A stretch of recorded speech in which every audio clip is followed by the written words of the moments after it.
Senhores telespectadores, este programa vai ser visto nas vésperas do 10 de junho. Bom, como sabem, o 10 de junho é a data nacional. Para um homem que já tem assim muitos anos como eu tenho, eu já vivi dezenas e dezenas de 10 de junhos em imensas partes do mundo. Eu no 10 de junho já estive nas Américas, nos Brasis, nas Áfricas, na Ásia, tenho andado por aí. Agora, enfim, a saúde não me permite ir muito longe, mas gostava de recordar tantos 10 de junhos que eu vivi. Não vou fazê-lo, mas isso leva-me a pensar no correio que recebo, há imensa gente a pedir-me isto. Porque é que o senhor não escreve as suas memórias? Porquê? Vou-lhes responder com toda a sinceridade. Mas antes de responder, e já que falo de correio, queria dizer que eu não posso, de facto, enfim, uma por uma, responder a todas as cartas. Mas há algumas tão comoventes que eu não posso deixar de falar delas. Tenho aqui uma carta que é escrita de uma terra muito... vem com a nota de urgente, é de uma terra muito esquisita, Redraka. Bom, isto é no Bangladesh.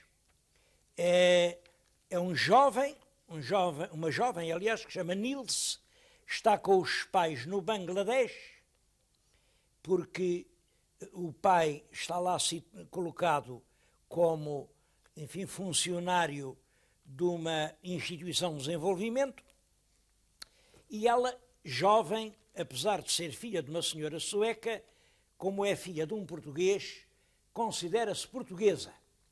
Agora lá na escola, de que ela faz o elogio, na escola desta terra do Bangladesh, mandam cada estudante fazer um trabalho, e ela quer fazer um trabalho português.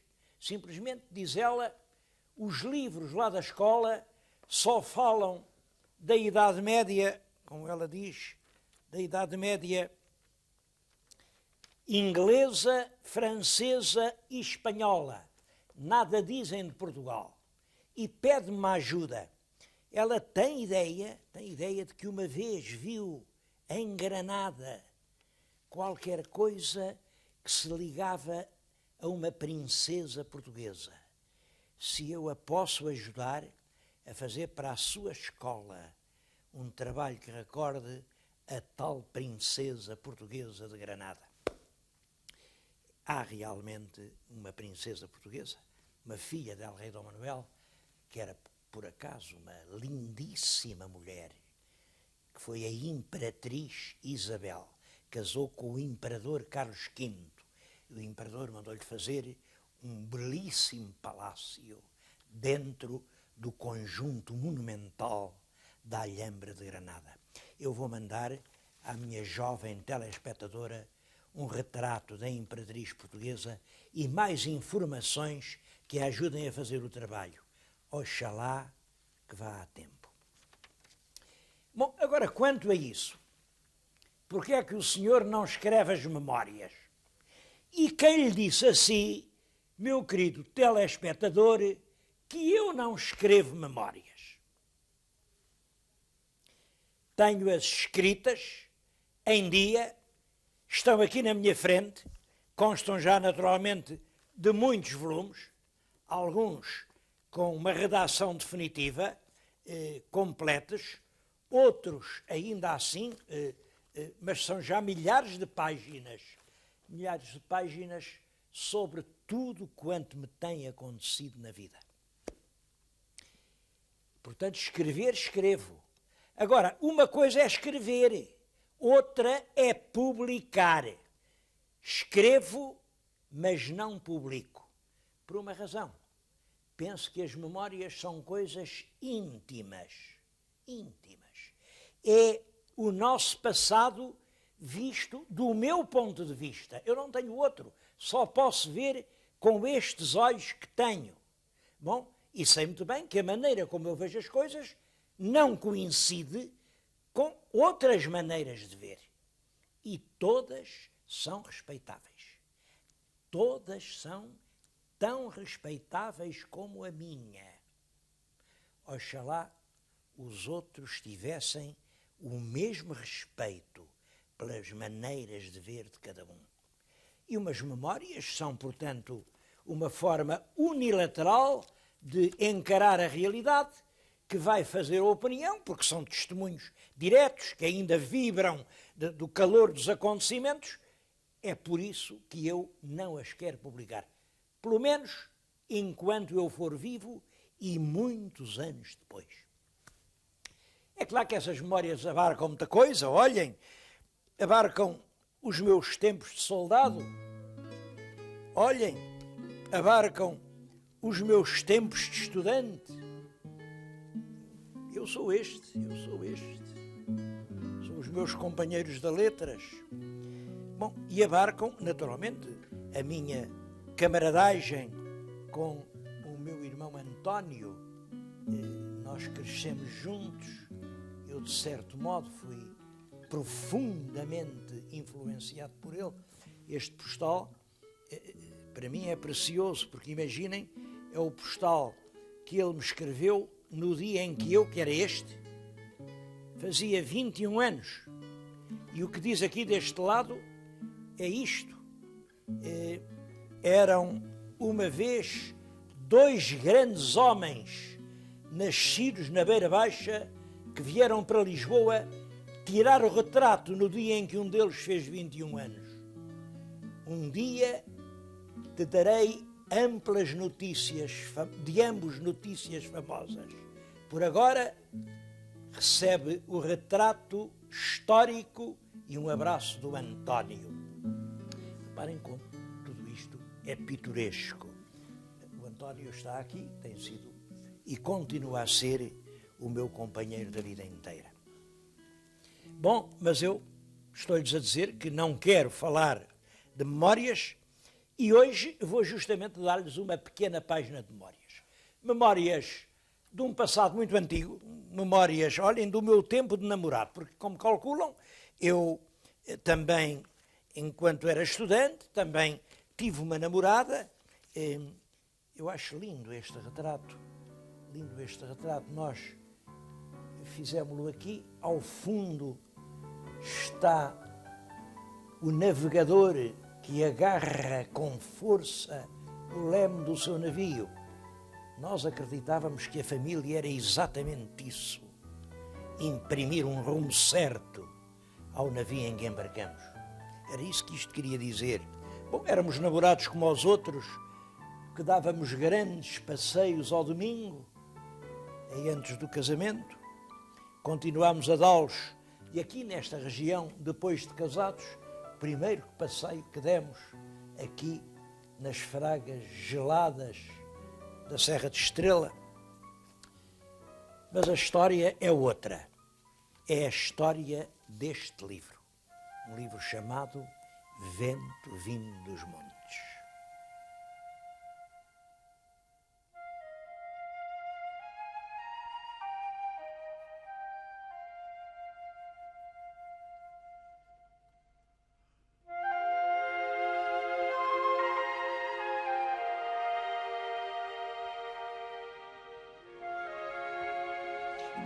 É que a história do livro prende-se com a tal minha namorada de há quase 60 anos.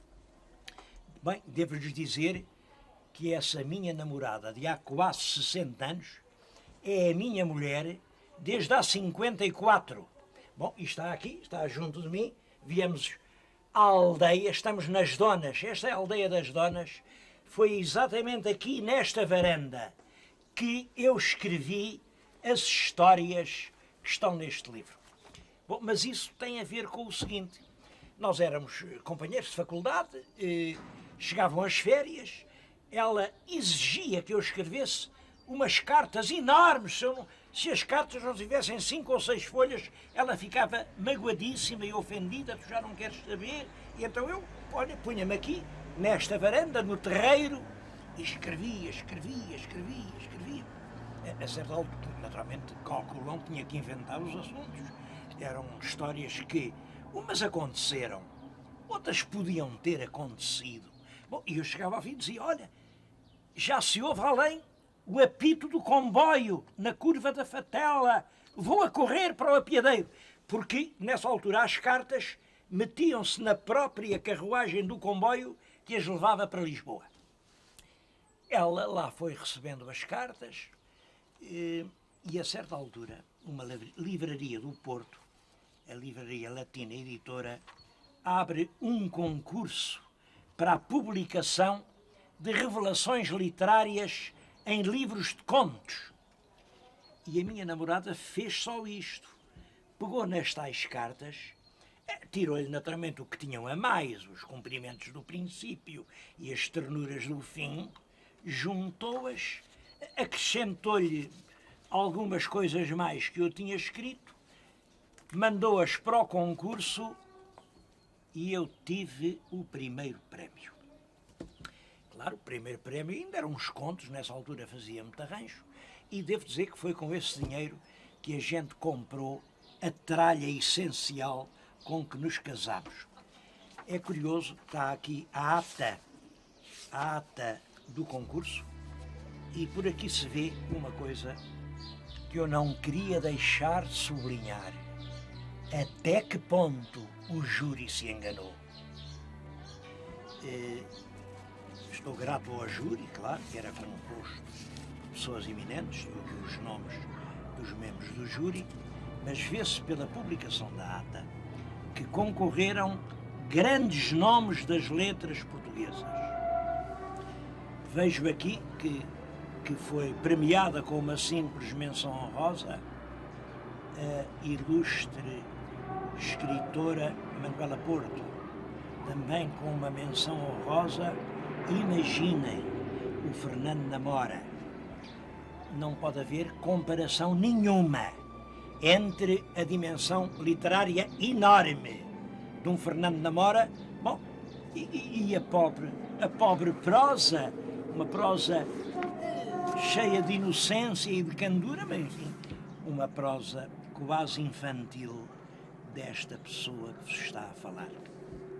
A verdade é que foram os contos escritos nesta varanda que decidiram da minha carreira para as letras. Foi assim, foi essa atitude inteligente da minha namorada que veio a fazer de mim um escritor.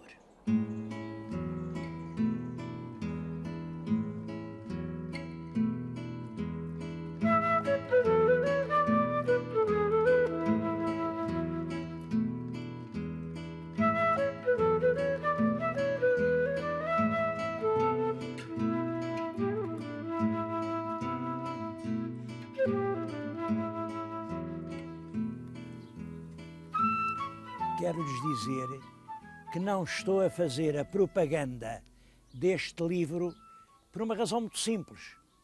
Ele não está à venda. Há muitos anos que está completamente esgotado.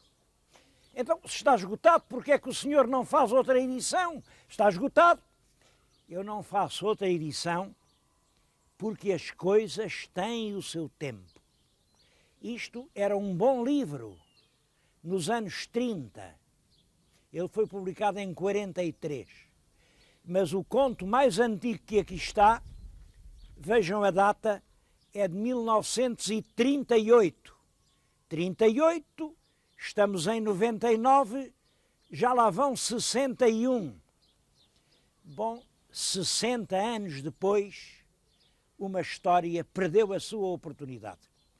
E eu penso que é preciso nós reconhecermos qual é o nosso tempo, não tentarmos sobreviver para além do tempo que Deus nos destinou.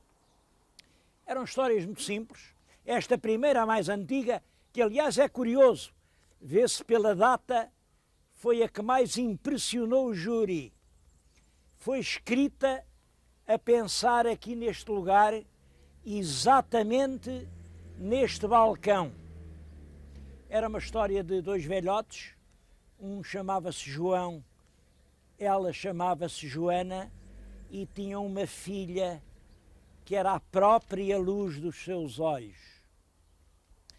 A rapariga morreu, enterraram-na lá embaixo, no cemitério da nossa aldeia.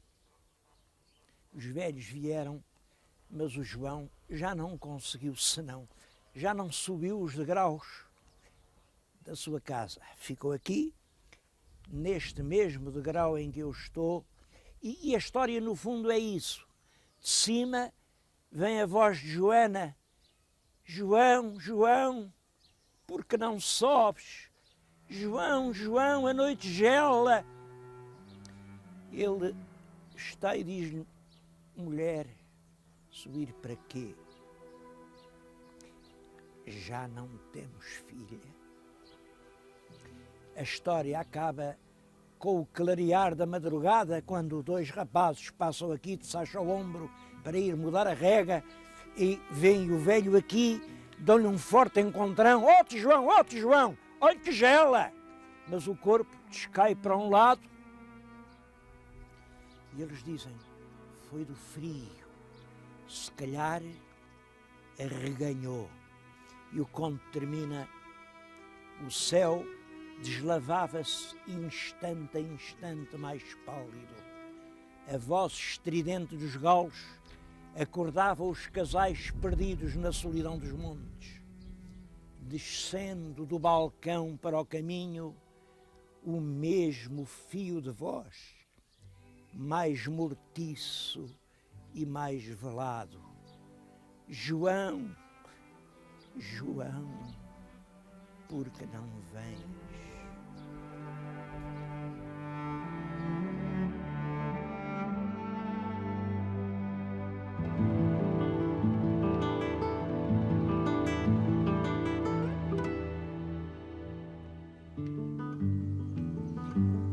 São tudo histórias que se contavam nessa altura. Há aqui uma história que não escondo, que é a minha predileta: a Carlota do Diabo. Eu ainda a conheci. Via-se que tinha sido uma linda mulher. O que lhe aconteceu é que, muito mocinha, deixou-se levar por um cigano que passou ali nas donas, com dois machos, o cigano que andava por essas feiras, por toda a beira. Ela foi, um dia voltou aqui, mas o cigano abandonou-a. Havia uma lenda: quem trouxesse um galo preto aqui a este sítio. Isto é a Portela da Serra. Os meus telespectadores já viram. É um caminho romano que galga a Gardunha de Les a Les. Quem trouxesse um galo preto e o anunciasse ao badalar das 12 pancadas da meia-noite, da noite de São João, o diabo dava pelo galo tudo quanto lhe pedissem. Bom, a Carlota lá arranjou um galo preto e antes da meia-noite subiu por este caminho e aqui ao badalar das pancadas no relógio de Alcongosta, à 10ª ela conseguiu dizer: quem merca o galo. Mas antes da meia-noite ouviu uma voz avinhada de homem: e quando queres tu pelo galo? Ela julgou que era o diabo e disse: eu quero que ele venha de Rojos numa noite de neve pedir-me para... Aí o outro disse: então és tu, minha bêbada. Era um tio dela, um tio da Carlota. Ela reconheceu o tio, fugiu por este caminho abaixo, mas o tio correu atrás dela. Ela, espavorida, foi até às donas. O tio só apareceu de manhã, caído num barrocal, com a cabeça numa pasta de sangue. E desde então puseram-lhe o alcunha de Carlota do Diabo. Eu ainda a conheci. Via-se que tinha sido uma linda mulher.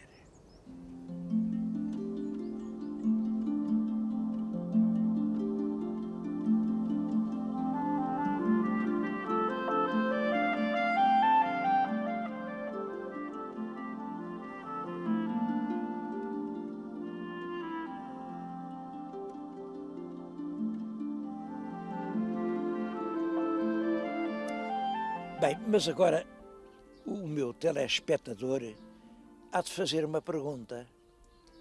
Que diabo de ideia é esta? Vir para aqui contar-nos umas histórias que ele escreveu há mais de 50 anos? Bom, eu vou confessar que as histórias foram só um pretexto. Eu pretendi trazê-los a uma das regiões mais belas, mais comoventes que há em Portugal, a Cova da Beira. A Cova da Beira é um imenso vale, um vale que fica, vem além, a Serra de Estrela, que nos Corutos ainda tem penas de neve. Bom, aquela é a Estrela. E eu estou-lhes a falar aqui na linda aldeia de Alcongosta, que fica nas vertentes da Serra da Gardunha. São duas grandes serras. Do lado de cá, a Gardunha, com os seus cabeços, os seus sotos, sobretudo os seus pomares em flor. Quem nesta altura, e eu estou a falar em abril, quem nesta altura vier aqui à Cova da Beira, encontra um verdadeiro nevão de flores. Aqui, os moradores de Alcongosta são os principais produtores de cereja de todo o nosso país. Isto faz aqui da região uma terra espantosa. Nesta altura, parece que o céu é branco. Quem vier aqui em julho, o branco fez-se vermelho. São caixos e caixos de cerejas. É realmente uma região maravilhosa, maravilhosa de paisagem, de gente, uma gente acolhedora, uma gente excepcionalmente valiosa, empreendedora, ativa, inteligente. Aqui não fica um palmo de terra abandonado, não se vê uma pessoa sem fazer coisa nenhuma. Apesar disso, e era isso que eu gostava que me explicassem,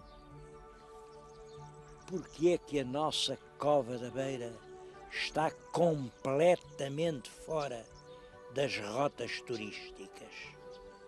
Andam a empurrar os turismos e as pessoas que vêm de fora para regiões tão sem interesse, tão sem graça.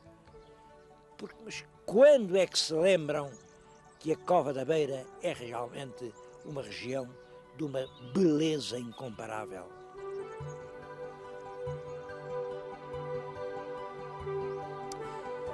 Mas a Cova da Beira tem ainda um outro atrativo. É que a muralha a norte é a própria Serra de Estrela. E a Serra de Estrela tem um encanto para muitos portugueses, eu acho que para todos. Um dos encantos é o da neve. Claro que a gente não vai pensar que há sempre neve na serra. Mas olha, eu estou a fazer estas filmagens em abril e como veem, ainda há aqui lugar para dar umas cambalhotas. Há um recado que eu queria dizer. Depois do nevão, o nevão deixa isto tudo puríssimo, branquíssimo. Vem muita gente e no dia seguinte faz impressão ver o estado em que isto ficou. Realmente estas latas, estes plásticos, estes lixos aos montões, dão uma triste ideia do civismo de certos visitantes. Que diabo, que diabo! Ao menos aqui na Serra, vamos lá ver se temos maneiras.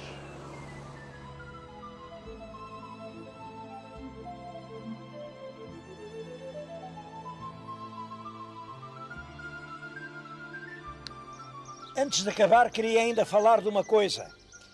Recebi esta carta, aqui da região, é de São Vicente da Beira, e é assinada pelo Dário Inês, está aqui ao pé de mim, e que é um moço de 18 anos.